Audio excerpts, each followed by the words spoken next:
didn't see you there. Oh. Welcome to another fun-filled episode of In the Toy Box. This is Vintage Toys Part 2. I'm Kevin, here with Matthew, and we're here to talk about some of our favorite vintage toys. So Matt, what do we have in front of us? Oh, we got a lot of stuff. Right over here in front of me, we have a Frisbee by Wham-o toys. Love the Frisbee. Yeah. Countless hours outside with my siblings, or neighbors even, back and forth with the Frisbee. Tons of fun playing outside. Can you do any tricks, through the leg? Oh like yeah, definitely. Yeah.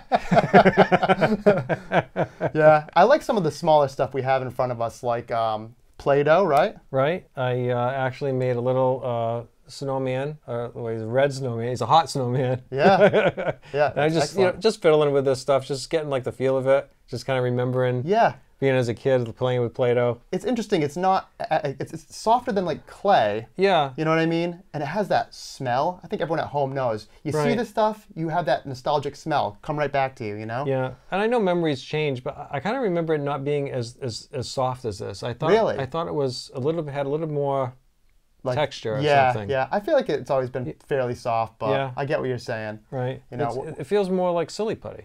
It does. In a way. Well, no, I think silly putty's, and I'm glad you mentioned it. We have some silly putty here. It's definitely thicker. It's kind of how I remember it. Yeah. Let's see here. You see the iconic egg comes in. I don't know why the egg, but they chose to do that. And then you got this, what looks like chewed gum inside. Right. But yeah, I mean, silly putty, what exactly is silly putty besides just a stretchy, I don't know what it is. And then what I loved about this as a kid is that if you had like magazines or especially like the comic strip in the newspaper, it would pick up some of the ink. Right. And let's see if I can do that. I actually have the M.U.S.C.L.E here, which we'll talk about in a second. I'm going to open it up, see if we can't get like the letter M on here. Yeah, you'd roll it over the print or the picture in the comic book and you'd get the imprint on the silly putty. That's what's supposed to happen. Let's see if it works. Very lightly, very faint can you see the M. But it's there. I promise you. Mad Libs was another thing, though. I really love Mad Libs. This is something I would get like during the holidays or something like that. Yeah. And basically, it has just like a paragraph or something in there that's kind of meant to be silly. Yeah. And then it like asks you for certain things like. Let's see here. It's like a little brief story. It would say like so and so is going to the store or whatever. Yeah. And it's just kind of you fill in and be like verb, ask you for a verb, ask you for a noun, person, place, or thing type deal, and then you'd read it out, and it just like the silliest sentence you've ever or silliest paragraph you've ever heard. Of course, we would try to make it as crazy as possible when we were kids. Right. Don't let your mom and dad find out what you wrote in the Mad Libs, basically. What else do we have out here, Matthew? Well, I was playing with that pinball machine, the little pinball machine before. Yes. And that brings back a lot of memories. 'Cause I used to have a lot of pinball toys as a kid. Yeah, for sure. Some of them that small, some of them smaller. Oh, yeah. Some of them even larger. Really? And they had like the actual legs that you put. It was like a tabletop one. Yes, it was like maybe about this big. Yeah. And it was just so much fun. Yeah. And it was just like, that was like, to me, that was like the pre-video game thing. It was like pinball. Yeah, definitely. I agree. I love pinball in general, and this thing's awesome. It's got the little lever, shoots the ball up, got a score.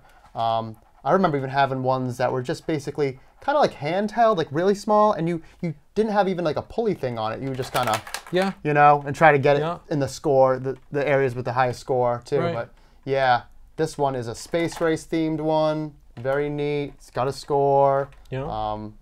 I love it. I love pinball too, definitely. A lot of them had like bells and stuff Oh, with it. right, yeah. Some of the more advanced ones more electronic and stuff like that. Absolutely. But, a lot of fun. I had a bunch of these Weeble Wobbles too that you see in front of us. I remember having, I think it was like a village too. They had a slide. Oh, yeah. You know what I mean? You could like put it down. It would, they're cool because they never fall down, right? They go, well, they do fall down if you have some stairs. But yeah, this one's a dog. They had people. Yeah. Basically, it was mostly people, and I think in pets like that. Yeah. Yeah. They're so cool to have them. It was like families. They had like the car, the camper, the house. Right. And all yeah. So you have a car in front of us too. Yeah. Excellent. We got some gentleman with a W driving it. Weeble. Yeah, Weebles. Yeah. But I love it. The vintage toys are just so much fun.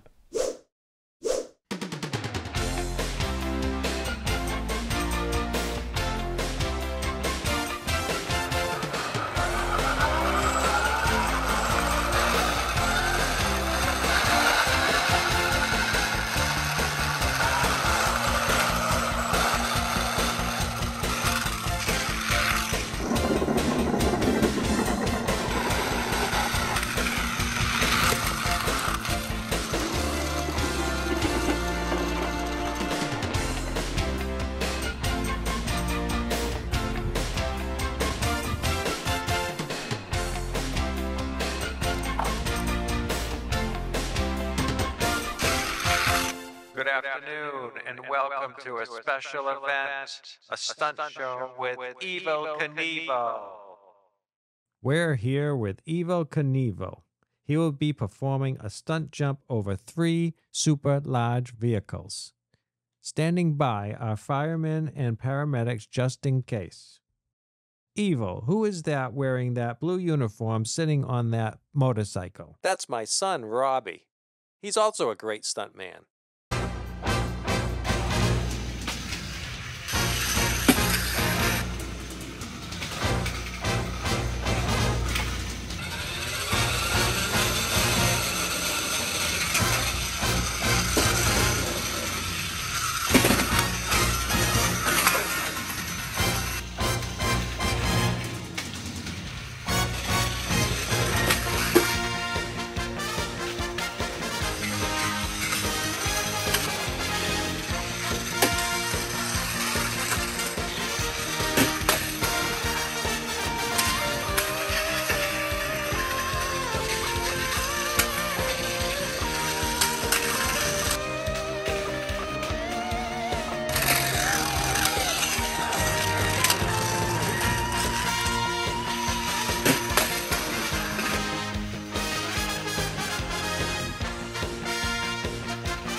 That was amazing, ladies and gentlemen. Evel Knievel is the greatest stuntman of all time. My cousin Derek has some vintage toys he wants to show us. Let's go see what he's got. Hey everybody, my name is Derek. I'm here today to talk about some of my favorite toys from my childhood, or at least those toys that kind of survived or withstood the test of time. So in this box behind me here, I've got, I don't know if anybody remembers, these were called Muscle Men. And they were these little figures, like a hard kind of plastic. They really, I mean, there was no articulation, but just kind of small little figures of these, muscle men. They kind of had, like, some of them had monster faces. Other ones, this is a guy, looks like a little, almost like a little turtle, things like that. I probably have about, if I had to, maybe about 200 of them in this box, behind me. This was kind of the original color. It was, almost like a pinkish, kind of, color to it. And then they came out in these other, kind of cool, deep purple, dark blue, red, all these different figures. And, as a kid, we used to just go crazy. Trade them with my friends, if I got, extras or something like that. They sold in packs of 4, where you could see the figures that were inside of them. And then they sold in larger sets as well. Unlike some of the other figures that you play with them for a little while and beat them up and then they get destroyed. Just stuck these in a box, in an old shoebox, and they've been sitting in my closet, and they'll probably go to my son and my son's son, so or daughter. And then over here is some blast from the past. This is good old Gordon Shumway, Alf was an alien life form. So this was a show, I think it was in the early 90s, I want to say, but of an alien, that came down to Earth. He was living with a family. There was a talking variety where you can, I think it was, pull the cord in the back, and Alf would say certain things. Anybody that watched the show back in the day, Alf liked to, I think he'd like to eat cats. So, he would say something maybe along the lines of that or something funny. This was, My Pet Monster was pretty big, right around the same time. This was kind of the hand puppet variety, My Pet Monsters that came out. It's actually got his name on the tag, Wogster, I guess is his name. This is my monster pet. And that kind of gives you an idea of some of the things that I had, that traveled from my childhood into my teens, and maybe some things that I'll pass down to my kids someday as well. But thanks for letting me show you a little bit of my world of toys, and yeah, thank you.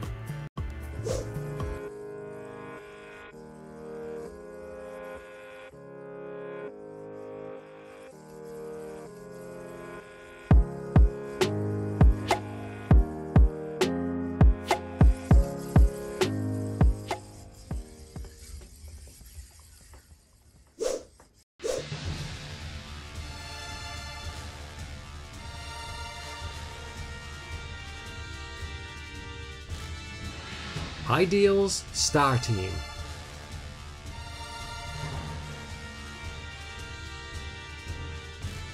Our heroes, Zeroid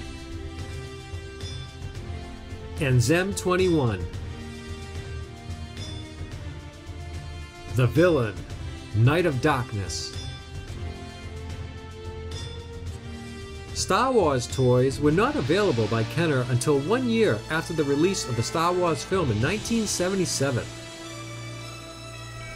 Ideal saw an opportunity to reissue and alter some of their existing toys by creating the Star Team.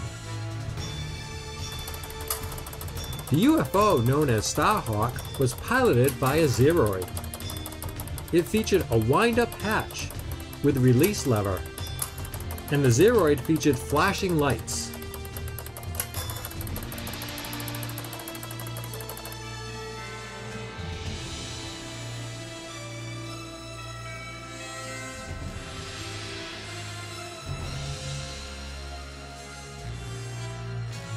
These toys are cool to look at and still remain popular today.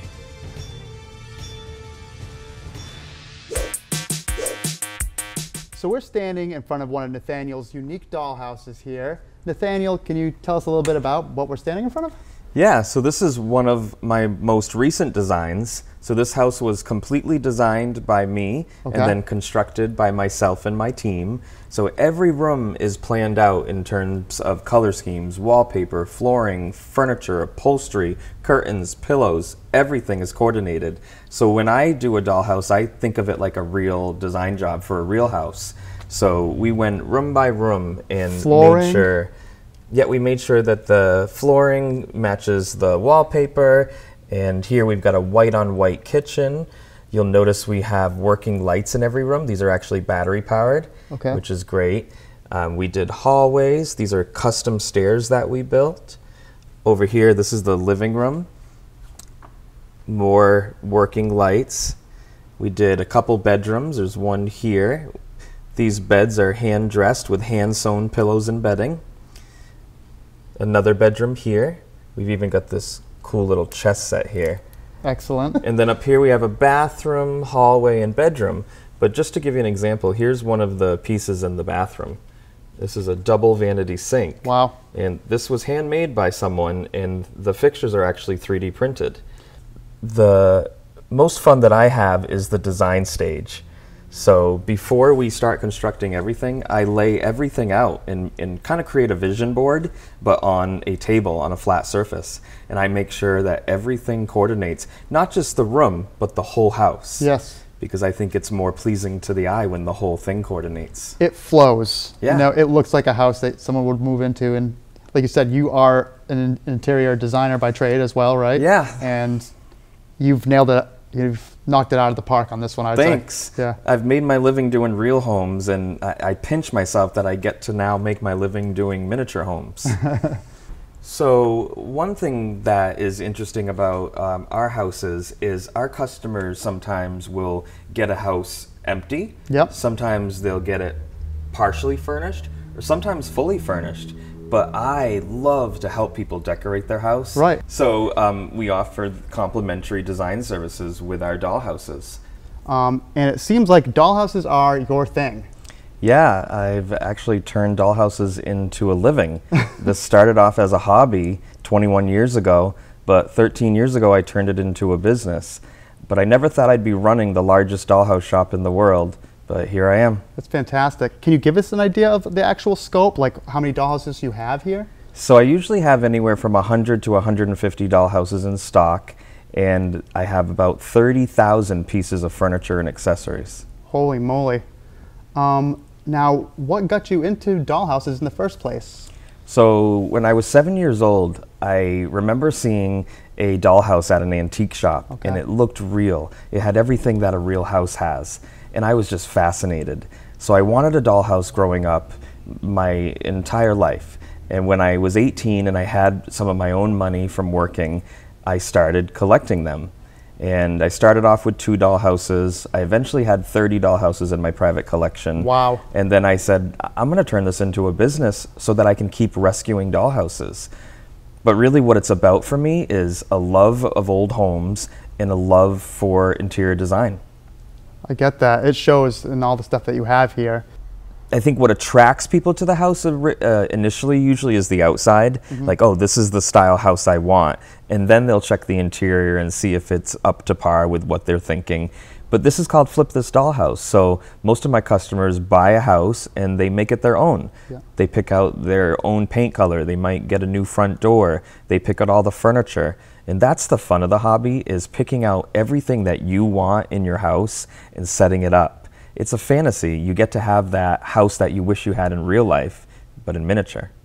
So I know you put like so much effort into all of these dollhouses. Have you gotten any like special requests or any special attention from that? I've actually been incredibly lucky. When I opened this shop, I thought it might just be a giant playroom for me. Yeah. I really didn't know what was going to happen, and I had no expectations, but I put everything I have into it. Yeah. And I ended up having some incredible opportunities. About 2 years ago, I sold a dollhouse that was on HBO on the show The Gilded Age, which is from the creators of Downton Abbey.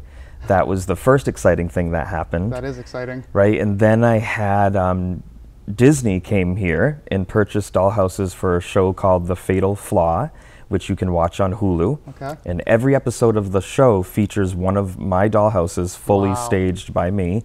So that was exciting. I never thought Disney was going to be one of my customers. That's interesting. And the show was about crime. So what we did is we recreated the crime scenes in miniature using our dollhouses. So that was big. And then within the last year, I sold dollhouse furniture that was used in a Taylor Swift backdrop video on her tour. And well, if we have any Swifties watching, they're going to be losing it right now. Right? I mean, when I realized who it was, when the set designer first called me, he couldn't tell me who it was for. Yep. But he said it was a major artist and everyone's going to see this video. And he bought dollhouse furniture from me. And then I started, researching and putting the pieces together. And I was like, I think it's Taylor Swift. But I didn't get confirmation until her tour started and I saw my dollhouse furniture in a dollhouse. So what they did was they built a dollhouse, and as a set piece, they put my furniture in it, and they burnt it to the ground on video. And it plays every night behind her on stage and on a big screen. Yeah. Now, normally, if someone tells me they're going to burn down a dollhouse, I would cringe. I get that. But when I found out it was Taylor Swift, I was like, this is the best thing that's ever happened to me. Yeah.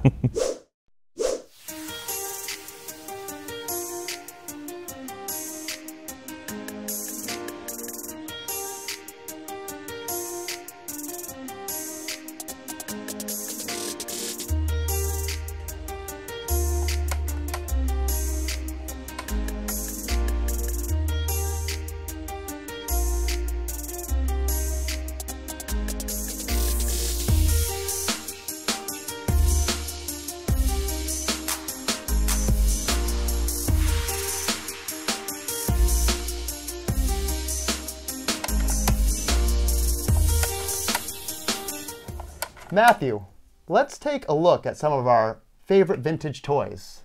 Okay. We'll start off with this one. One of my favorites is G.I. Joe's Atomic Man. Yeah, he looks like the $6 Million Man. When I saw this, that's what I thought it was. No. It's different? Yeah, okay. Of course. How could I mistake this? This was G.I. Joe's version of the $6 Million Man. $6 Million Man was popular in the 70s, so they decided they wanted to have their version of the Bionic Man.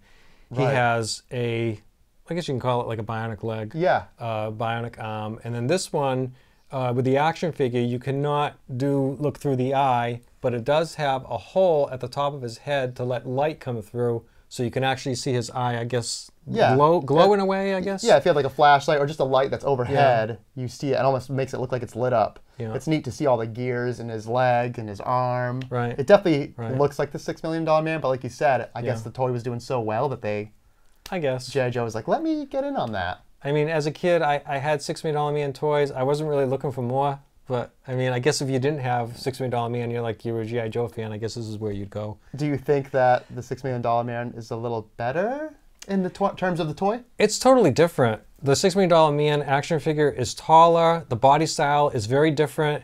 The G.I. Joe is more articulated, whereas $6 Million Man isn't. But $6 Million Man had its bionic parts, had the eye.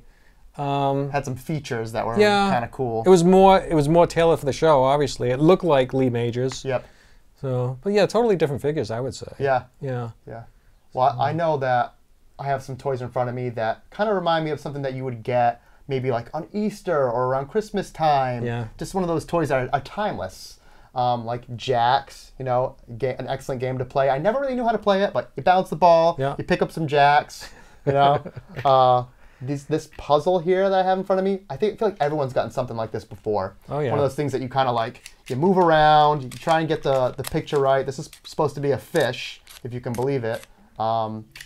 Just takes endless time and concentration to get right. And then things that are like, you know, bubbles. Oh, yeah. Come on. Everyone had bubbles. Give it a shot. Like, brings a smile to everyone's face. Very nice. Okay. Now we're partying. Another thing that I actually picked up at like a flea market was this monster magnet, which is from the 60s, I believe, by Wham-o. Oh, yeah. Okay. I remember Wham-o. So yeah, that's a brand I've heard of before. Yeah. It's just such a funny face. Is the Frisbee Wham-o too, actually? Yeah, it is. Yes, it is. Yeah. Yeah. So yeah, it's a brand that you've seen around. But yeah, it says monster magnet. It's got like a monster guy's face. It's got some big magnets in its hand down here. It's funny, when you hold it up like that, it almost looks like it's like the entrance to like a monster. Oh yeah, like a funhouse type thing. Yeah, yeah, I could definitely see that. I think it's supposed to be like the classic like horseshoe magnet shape. Right. But yeah, definitely. And it does work. You know, it will pick stuff up. Oh, look at that. Yeah, it's got some might. But yeah, so this is something I saw and I just was like, well, that's neat. It's very unique. Yeah. You know, and then of course things like the Slinky. Yeah. I mean, I wish we had some stairs in front of us, you know? Yeah. It was excellent. Is there anything else that you've, something that was like one of your favorites? Some of the other figures I had as a kid, Star Wars knockoff toys. Ideal made some Star Wars toys. This is a Zeroid in front of me. Okay. And basically, he was like their version of R2-D2. Yeah, well, I can see that. I did want to mention with him is that this particular version in front of us, which has like the red accents to it. Yep. He came with the spaceship that Ideal put out. You could also get him in blue, which I think they did him in blue afterwards to resemble R2-D2. Yeah, but it's the same thing, just that color. Yeah. But you had to buy the blue one separately.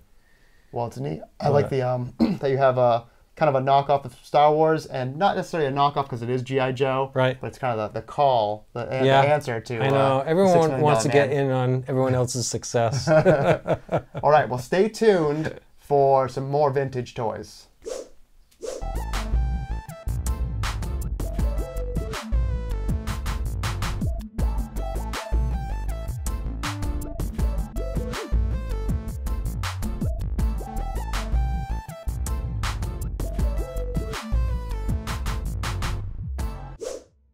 Welcome to the Arnold Palmer indoor golf game. Arnold was 3 under par on the last hole. He needs to keep up the momentum, and this is it. He gets ready. Nice shot. He approaches the ball from the north slope. Oh! Overshot it. He's ready, but misses the hole once again. Backward shot. This is it. No, it's not. Brushes it in. Ooh. Thank you for joining us at the Masters Tournament. See you on the green.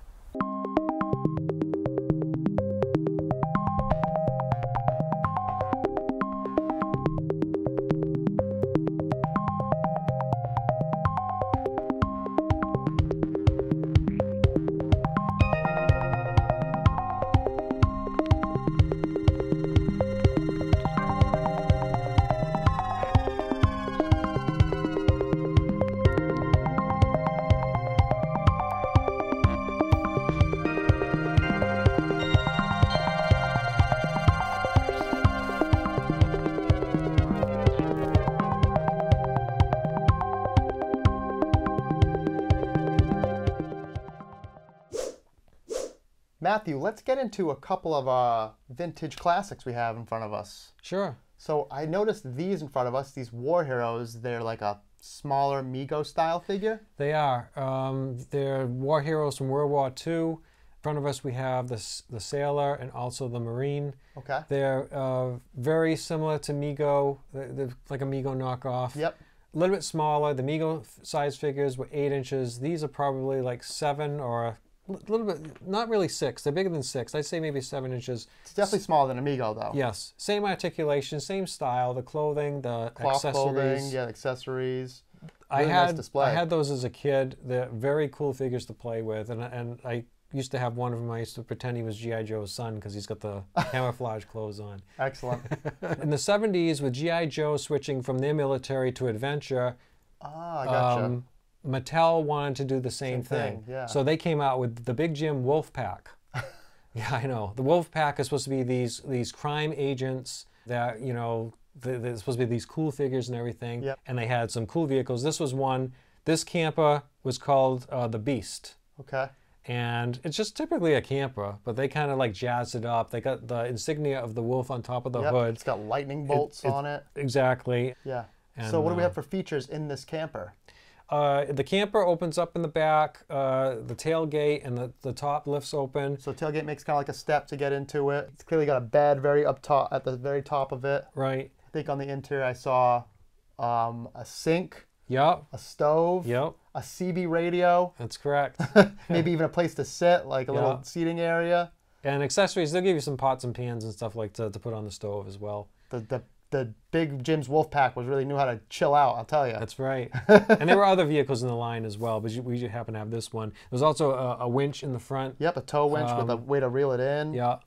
Excellent. It's a cool vehicle. And also, I think you were telling me that this comes off if you really wanted to, too? It does. I mean, you can, I'm just going to hold this up, but actually if you lift it like here, so it comes off and then you're left with the Jeep that you can play with, you know, separately and, you know. Yeah, that's awesome. Have a lot of fun that way. I think another toy from the 70s from a company called Processed Plastic is a rather large plastic, almost blow mold Trans Am. Yes. So not a ton of pieces to it, but just like really cool looking. I love the color, this awesome golden color with the golden Firebird. Yeah, it's put together well. It's 18 inches long. Okay. They made those, especially the Trans Am car, they made that in different colors. You could have it brown on brown like we have here. Right. Black on black. They had a red Trans Am with silver interior and also a silver Trans Am with red interior. And sometimes you'd go to different stores and they'd vary up the colors. They just, you know, have fun with it.